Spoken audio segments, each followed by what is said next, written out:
Hello guys. तो एक question है जो रिक्रूटर से बहुत ज़्यादा पूछा जाता है, लिंक्डइन पर भी और नॉर्मली भी लोग बहुत ज़्यादा क्वेश्चन पूछते हैं कि अगर कैंडिडेट बहुत ज़्यादा अच्छा है, ठीक है, उनके अकॉर्डिंग, मैं सिर्फ उनके अकॉर्डिंग बोल रही हूँ, अगर कैंडिडेट बहुत ज़्यादा अच्छा है तो अगर वो मांग रहा है, अगर 15 LPA का बजट है और वो 20 मांग रहा है, तो कंपनी क्यों नहीं दे देती है उसे? क्यों बजट के चक्कर में कैंडिडेट्स को रिजेक्ट कर देती है इंटरव्यू में सिलेक्शन होने के बाद भी? ऐसा मोस्टली होता है। मैं means few company can provide you that much if they have budget, but I am talking about in general. Okay, mostly companies अपने बजट से ऊपर नहीं देती हैं। अगर मान लीजिए कैंडिडेट का सिलेक्शन हो गया, ठीक है, बहुत अच्छा कैंडिडेट है, टेक्निकली भी बहुत स्ट्रांग है और वो उसकी जो एक्सपेक्टेड CTC है वो 20 LP है, बट कंपनी का बजट है 15। तो ये वाला क्वेश्चन लोग पूछते हैं कि क्यों ऐसा करते हैं। तो ये चीज़ HR के हाथ में नहीं होती है। पहली चीज़ मैं आपको बता दूँ, ये HR के हाथ में बिल्कुल भी नहीं होता है कि वो अपनी तरफ से CTC बढ़ा के दे। ये पूरा मैनेजमेंट जो बजट अलॉट करता है ना, उसी के बेस पे होता है।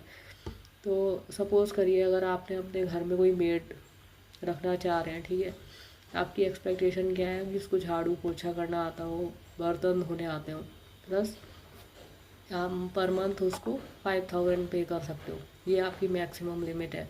और वो मेड आपके घर आती है, ठीक है, झाड़ू पोछा करती है, बर्तन भी कर देती है, मतलब ज़्यादा अच्छा नहीं करती, ठीक ठीक ओके ओके करती है, ठीक है, आपसे बात भी कम्युनिकेट भी कर पा रही है, बट वो आपको पूछती है कि नहीं, मेरे जो मैं तो आपसे 8000 पर मंथ दूँगी, मैं उससे बिलो काम ही नहीं करूँगी। तो आप क्या करोगे बताओ? क्या उसको 8000 पे करोगे? नहीं करोगे। आपका भी तो कुछ बजट है ना, कि आप अपनी उसकी मनमानी से उसको दे दोगे पैसे? नहीं दोगे, राइट।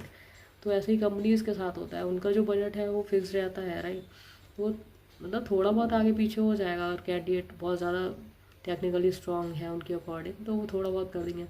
लेकिन अगर आप सीधे कहो कि 5 लाख से कोई बंदा 15 मांग ले, एक्सपेक्टेशन तो कुछ भी हो सकती है, we can't do anything about it. Okay, तो कंपनी का जो बजट होता है ना, वो HR के हाथ में नहीं होता है, नहीं होता है, नहीं होता है। वो totally depends on management. Company ऊपर से जो हायर मैनेजमेंट बजट अलॉट करता है ना, उसी के बेस पे कंपनीज HR को बोलती हैं कि इस मैक्सिमम ये बजट है, अगर कैंडिडेट ओके है इस पर तो ठीक है, अगर थोड़ा बहुत आगे पीछे होगा, बट इतना आगे पीछे नहीं होता है।